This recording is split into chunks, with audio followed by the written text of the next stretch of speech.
This is Jerry Satterley of Texas Avocados. I want to show you something here. This is my big Mexicola Grande tree. It's growing. It's getting up there pretty tall. I'm guessing it's well over 10, maybe 11 feet by now. But what is happening, there's several things I think are noteworthy. The fruit is starting to turn black. Let me walk in here. See right there. Let me see if I can do this one-handed. Kind of hard to do it, but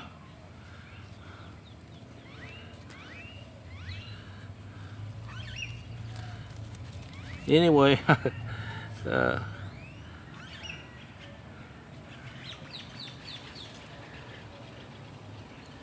it's there. I can't quite manage it just quite right, but starting to turn black. Some of these others, one over here, is starting to turn black. What that means is getting down to within 1 month or so, or thereabouts, of its maturity cycle. And seemed like this was a little early.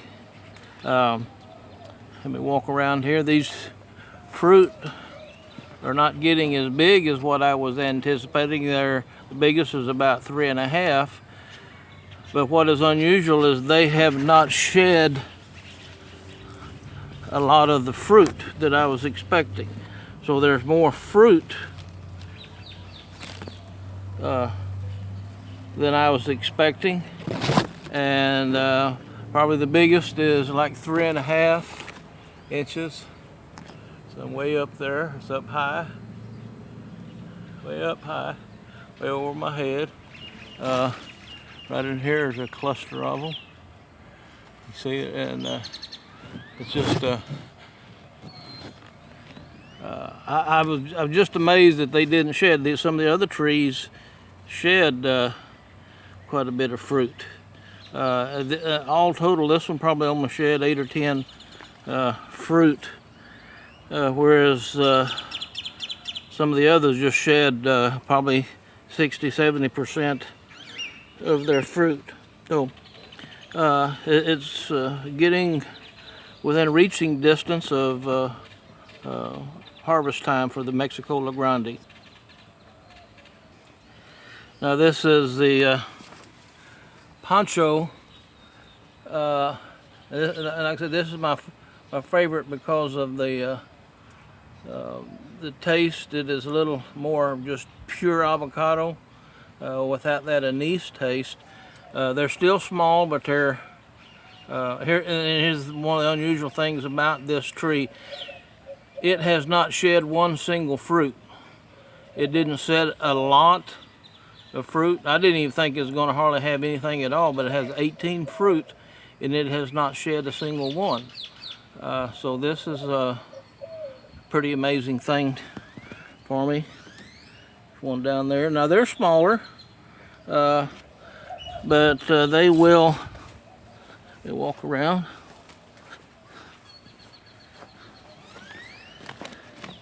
But they will be a very good tasting tree, a very good tasting fruit. But there's 18 on here, and it has not shed a single fruit. So at this point, I would say the poncho and the Mexicola Grande this year, at this point in time, have retained a high percentage of their fruit. Now this is the prior tree, and at this point it has 17 fruit on it, and that is quite a good number for this size of tree. Again, they're smaller. It and the poncho are early fruit, and but they were smaller, but they will stay green. And last year it had one, so I'm expecting quite a bit more. We have not had those big thunderstorms where it rains 4, 5, 6 inches. The most we've gotten is a half-inch rain. So we have not gotten the big storms. When you have that much rain falling in 45 minutes, it's just like a wall of water falling on these trees. Now this is my navel orange tree, and I got to throw a little bit of citrus in here. I'm getting a few. I think I've got 14. Considering what happened during the winter, they were pretty well stripped from the cold in complete shock. Let me walk around. There's something kind of unusual about it also. More fruit down there. Look, we're getting a little second bloom on it. Same with my lemon tree. There's going to be quite a few little lemons on it. We'll take a look at that next.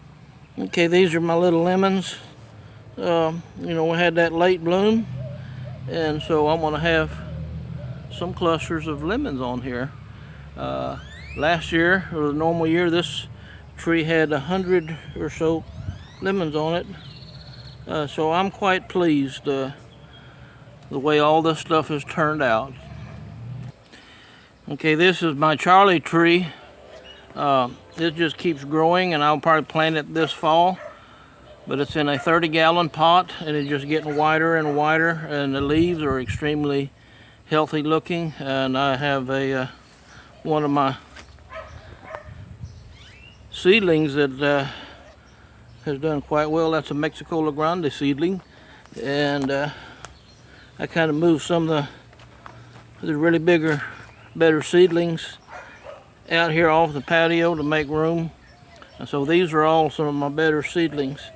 The Mexico Grande and the Wilmas were the very biggest one. So it's just more interesting things. My big super seedling, let me get where we can see it.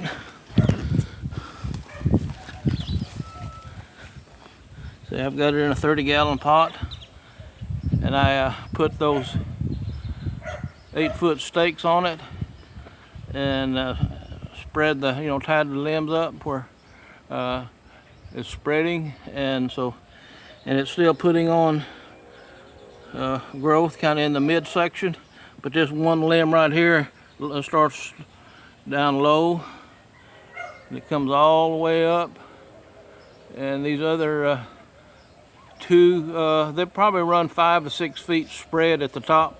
And this one limb right here is close to 5 feet itself. So this is unusual. I just pray that all these things would be encouraging to someone. There's people watching these, and I always have a little word from the Lord on all these things. God's present with us. He's taking care of you. Just make room in your heart and let the Lord fill some of these empty spots inside you, and it's amazing what will happen. The Don Juan tree that was burnt so bad from the cold, that one, see how it's just exploding with leaves. There's the one with the perfect graft on it, and then the Don Juan tree that is planted is doing extremely well too. It's starting to get some vertical. It was going horizontal. Now it's starting to go vertical with its growth.